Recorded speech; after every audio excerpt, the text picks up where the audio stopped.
Okay, so this week's course was the Ridges at Village Creek in Wynne, Arkansas. So I had to drive across the country. And while I was driving, I said, well, I'll stop somewhere, break up the drive and play a round of golf somewhere. And I was thinking about playing in Arizona. I was like, want to go and play this course or a course like it that I played when I was first starting to play in I believe it was Chandler. The more I thought about it, more I looked at the map. Chandler, Arizona, near the University of Arizona. I believe it was Phoenix, not Tucson or Flagstaff. I, of course, waited to the last minute to do this. Pull down the pages and look at the data and stuff like that and sort them out and everything like that. Looking this up, and it took me about 3 hours to pull down all this data by hand, sort it out. I only looked at the ones that are 130 to 150, and I ended up finding about 40 courses in the whole state. That were slope 130 or higher. Start with like a 130, which is not bad from the back tees, and then bunch of courses. And unfortunately, I didn't have time to sit there and sort them out. I ended up having to get back in the car and keep going. What I did coming up was to come up through Tucson, through Phoenix, then come Flagstaff, and then go west out 40. And this time when I said I'm not going through all that stuff.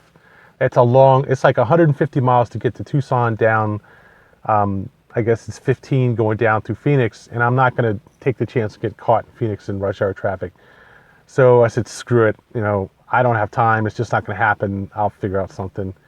And went out east, out 40, and straight out 40 through Oklahoma, and then Arkansas, and then across Tennessee and into North Carolina. So what I ended up doing was just driving down 40. I'm just like, I didn't have time to stop down and look at anything else. It was raining half the time.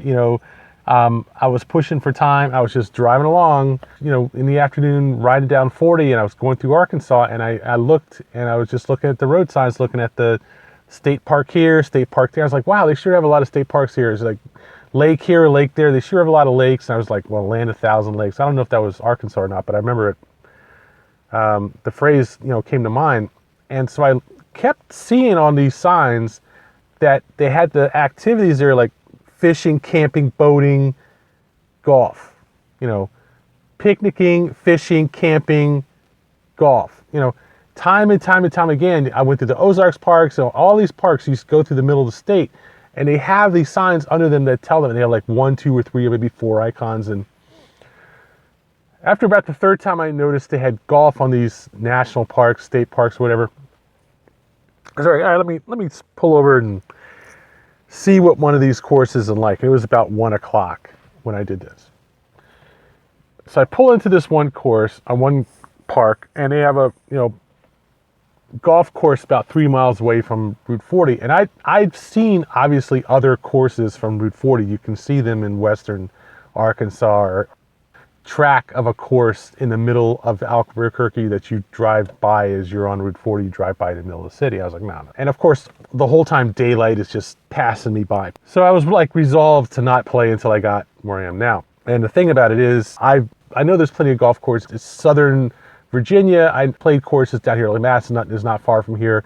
There's courses in Tennessee, eastern Tennessee. There's a Nicholas course along Route 40 that I pass all the time on eastern Tennessee, the eastern half. And I know there's courses down here I can play, but what I wasn't looking forward to playing them is because I didn't expect them to have any verticality. I was like, well, they're going to be flat, boring. There is something to be said about a course that is spacious, flat even maybe, but has water, has, lakes or creeks or whatever. Certainly ocean. It's eye candy to a certain degree, but the problem is it does tend to be boring to play, and that's the problem. It is flat. They either have trees spaced closely together in lanes to form fairways, or they're spaced widely apart, and they're just like hitting zones, like baseball parks. You can just go hit of angles that you can hit into and play, and then it necks back down to the green maybe. That gets to be boring and repetitive unless they have really nice hazards or a good field of hazards, with waste around creeks or waste over lakes or something like that. Off the tee carries. And I didn't really want to play that kind of course. I played that kind of course enough. It's not something that that you miss playing in Texas, or that you miss playing in south of DC. You run into a lot of that. And that wasn't what I was looking for. The kind of course I wanted to play in Arizona was the exact opposite of that. 90% of desert courses in Arizona are rocks, gravel, boulders, cacti, waste and stuff. They might have a patch of fairway, a strip of fairway with some rough on the sides. So after I passed the Ozarks, I passed another sign that had golf on the radar on the bottom of the sign. And now it's about 2 o'clock. So I'm driving. I was like, it's too late. It's getting dark any minute. There's no point in going out and play.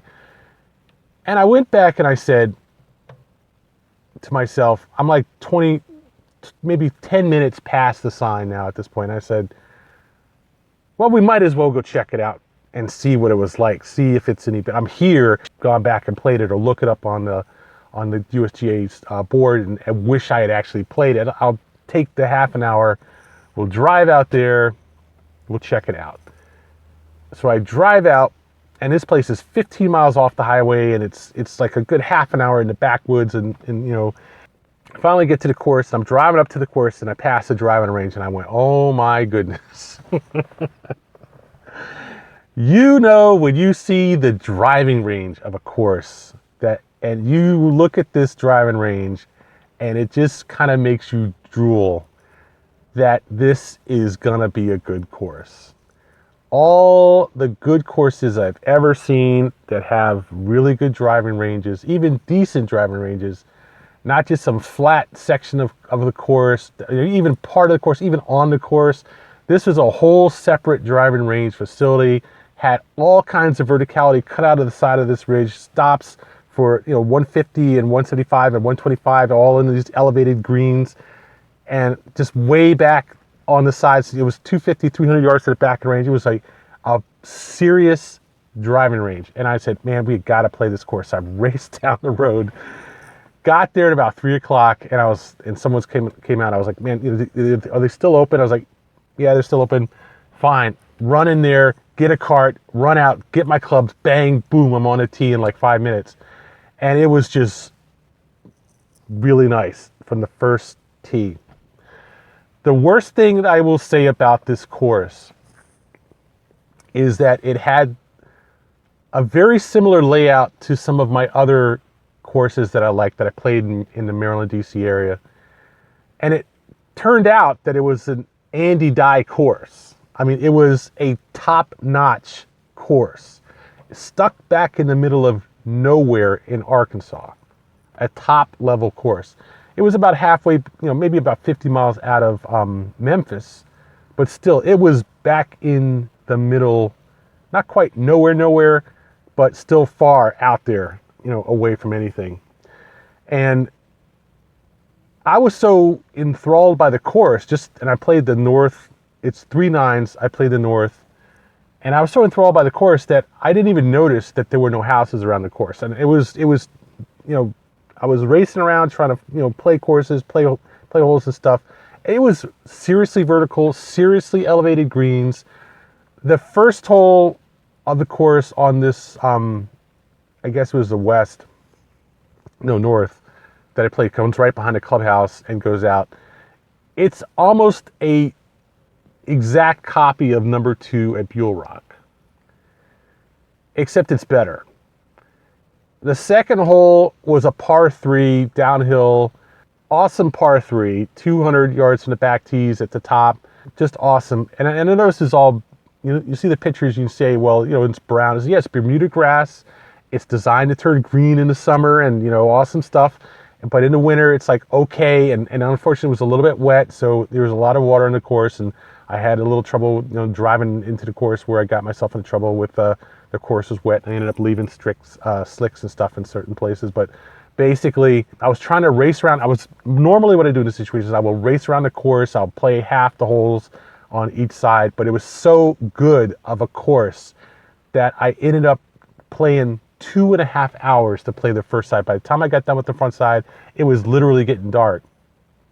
But I wanted to try a couple of holes on the back, or at least one of the other threesomes. So I ended up trying the north course, and because it was not up. It was up the hill from the ninth hole on the north course. I played the west course, went to number one, and it was just this stunning par four. Stunning downhill, uphill, two level, split level, elevated greens, elevated fairways, split level fairways. It was stunning. And I was like, God damn. And I almost didn't play this course because I was farting around so much on the first nine. I almost didn't even get to play it at all because it's almost dark. I was like, man, I know the guy inside there is like waiting. I know everyone's like, I'm the only one out here. They're all, waiting for me to get off the course. And I was like, I got to play this. And I ended up playing that hole. The second hole was even better. It was a hole almost straight off of Fort Belvoir. Gunston and Fort Belvoir, like number 3, I think, at Gunston. Except it was better than that course. That hole is a nightmare hole. This hole was better and harder. Now, I will say this, that I ended up playing 4 holes. The next hole I played was from Augustine, of all places. The same hole as Augustine, crescent left, crescent right, downhill. It was Augustine and also the Woodlands in Virginia, same type of hole. Just awesome. I played this hole, it's a similar hole at some other, obviously the course designers don't abandon their good hole designs. And this was a repeat of 2 or 3 courses, the same type of hole, crescent right, downhill. I played some course, I can't remember where it was. I'm thinking Baltimore. It was one of the Baltimore, like Diamond Ridge or something. And also the Montgomery County courses, there's also a course that has the same type of layout, just this long sweeping crescent right, downhill. And then there was another hole after that. There was a beautiful hole straight out of Woodlands, this up and down roller coaster crescent left up to an elevated green. It was a phenomenal 9. Phenomenal 9. And I swear to God, I can't tell you how many times since I've been out here I've thought about driving the 750 miles back to play that 9.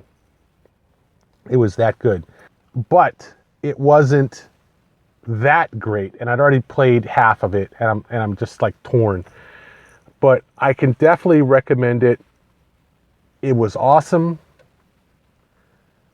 It was a solid A in terms of golf difficulty, a phenomenal 9. The entire 3 sets of 9, if you play 2 of them, they all rate at least slope 141.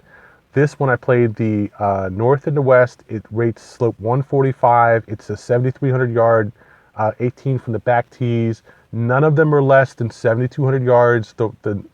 I think the north and the east is 7,500 yards from the back tees, and slope 142. They are awesome. And I saw maybe 2 houses on the course into a small section where there's like 2 or 3 houses. Those are the only 2 houses I saw on the entire course. You look at the satellite map, there is almost nothing but woods around this course. There is no airport, no planes, no traffic, no car noise, nothing but golf course, except in a couple of places. But there's still a small store just to the north of the course.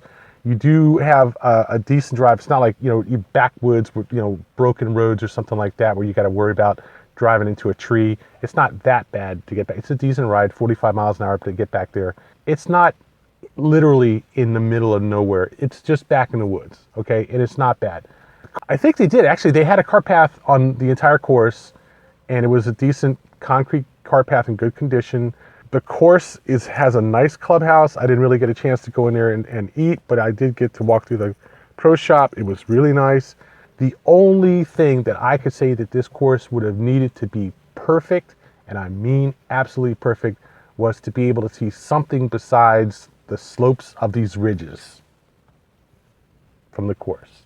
It did have a little bit too much of the woods course mentality, where you're back in the woods playing golf. And that does have a certain panache to be able to see something like see over a valley, or see a lake. Like the last course I played before this one, which was in California, which was along Route 46. Even though it was along Route 46, you still could see way out in the distance and stuff, and that was kind of neat. So I think that course had an advantage over this course in that regard, and it certainly was hard enough. It certainly was a tough enough course to be an all-around good challenge, which is one reason why I gave it a good rating, despite the fact that there was a highway running, not too far from the course, and an airport maybe a half mile away from the course, with the occasional small plane drifting over it. This course had none of that stuff. It was pure green, almost no houses, pure green, almost just woods, and a serious ass-kicking course. On the north course, the was not quite as hard as the west course. The west course was borderline insane. Easily the most challenging layout I've seen in a long time. And I've seen some good challenging layouts, but none of them were this tough. This was a tough ass course. It wasn't tight, it was vertical. It was long and vertical, and you're just going up, down, up, down, up, just up and down. The only thing I would really fault it for being a little bit too easy was a little bit too easy around the greens. It's on the north course, it had a lot more swales and ridges and stuff and sand traps around the green, but it was flatter. On the west course, it had so much verticality that it was almost just like by the time you got to the green, you're just like, oh, and it just had these rings and stuff around most of the greens where it was flat. There were a couple of holes that had lakes on the right, or lakes in the left, or lakes in the front, or creeks in the front, or whatever.